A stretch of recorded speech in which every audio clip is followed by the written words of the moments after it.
Ketemu lagi dengan saya Bolo. Tidak intinya saya menyampaikan aktivitas saya di pagi hari ini pada bolo-bolo semuanya di sana. Tidak intinya juga saya berdoa untuk bolo-bolo, salam sehat, salam semangat, salam sukses dalam beraktivitas. Karena dengan doa-doa kita yang baik, insya Allah pasti akan kembali kebaikan pula kepada kita sendiri. Kayak gitu ya Bolo. Oke, saya akan berbicara tentang bagaimana cara membuat atau menanam tanaman itu dengan cara yang baik. Kayak gitu ya Bolo. Sebelum saya berbicara ke arah situ, saya akan bercerita sedikit tentang sebelum kita menanam itu ya atau membuat tanaman. Yang pertama harus kita lakukan itu memang kita harus siapkan lahan itu sendiri, terus dengan penyiapan lahan itu dalam artian ya kita harus mengolah dan lain sebagainya kayak gitu ya Bolo. Itu kalau bisa. Kalaupun tidak bisa ya kita harus menggunakan opsi yang lain. Dalam artian mungkin bisa menggunakan herbisida kayak gitu kan bisa. Tapi alangkah baiknya kalau bisa kita harus mengolah tanah itu sendiri karena dengan pengolahan tanah itu hasilnya juga bisa kita maksimalkan dan perbedaannya tanah yang diolah atau tanpa diolah itu juga sangat kental atau ketara sekali. Kayak gitu ya Bolo. Terus bagaimana cara membuat tanaman atau menanam itu dengan baik di kebun kita sendiri itu yang harus kita lakukan. Yang pertama yaitu satu, andaikan musim kali ini musim pertama misalnya kita jagung, nanti musim kedua kalau bisa ya jangan jagung lagi.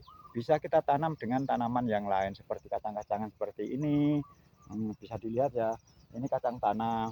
Tapi yang selama saya lakukan itu tidak serta merta terus seperti itu. Dalam artian tapi alangkah baiknya kalau bisa itu ya setelah misal kayak jagung ini pasca panen jagung itu harus ganti dengan tanaman yang lain. Masalahnya apa? Karena akar-akar yang ditinggalkan bekas jagung itu sendiri pasca panen itu juga belum 100% mati. Makanya kalau tidak bisa mengolah, kalau tidak bisa mengolah lahan itu sendiri, kita harus eh, ada opsi lain yaitu dengan menggunakan herbisida itu tadi. Tujuannya kan mati, akar-akar itu tidak mengganggu tanaman yang baru. Kayak gitu ya Bolo.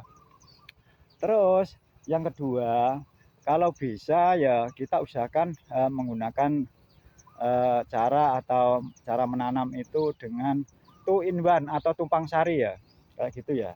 Dengan harapan kenapa begitu? Dengan harapan tanaman tumpang sari itu selain kita memperoleh berbagai hasil jenis tanaman itu juga bisa apa istilahnya yang kita dapatkan dari tanaman itu sendiri kita juga banyak macamnya kayak gitu ya dengan harapan kan ya setiap jenis tanaman itu kan hasil apa harganya kan berbeda kayak gitu jadi secara tidak langsung juga mempengaruhi faktor penghasilan itu sendiri. Terus yang ketiga kalau bisa seperti kembali yang awal tadi itu kita misalnya tanam tanam kayak kayak ketela. Ketela itu kan selain umurnya panjang itu apa juga juga baik. Akan tetapi menurut saya ya kalau kalau tanaman ketela itu baiknya kita tanam di tepi-tepi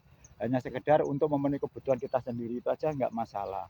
Yang terpenting pokok tanaman palawija yang lain dalam artian jagung, kacang-kacangan atau sayur-sayuran itu setiap hari itu bisa kita dapatkan hasilnya. Karena tanaman-tanaman palawija seperti itu kan umurnya pendek, nggak begitu kayak kayak ketela pohon atau ubi gitu ya. Itu kan umurnya panjang, bisa sampai 7 bulan sampai 9 bulan itu baru panen. Makanya menurut saya tanaman yang bagus itu ya tanaman palawija kayak jagung, kacang tanah, terus kacang-kacangan yang lain dan sayur-sayuran seperti terong atau cabai kayak gitu ya itu selain waktunya itu pendek juga mudah untuk mendapatkan uang kayak gitu ya. Sekian, mudah-mudahan apa yang saya sampaikan ini bisa bermanfaat. Terima kasih.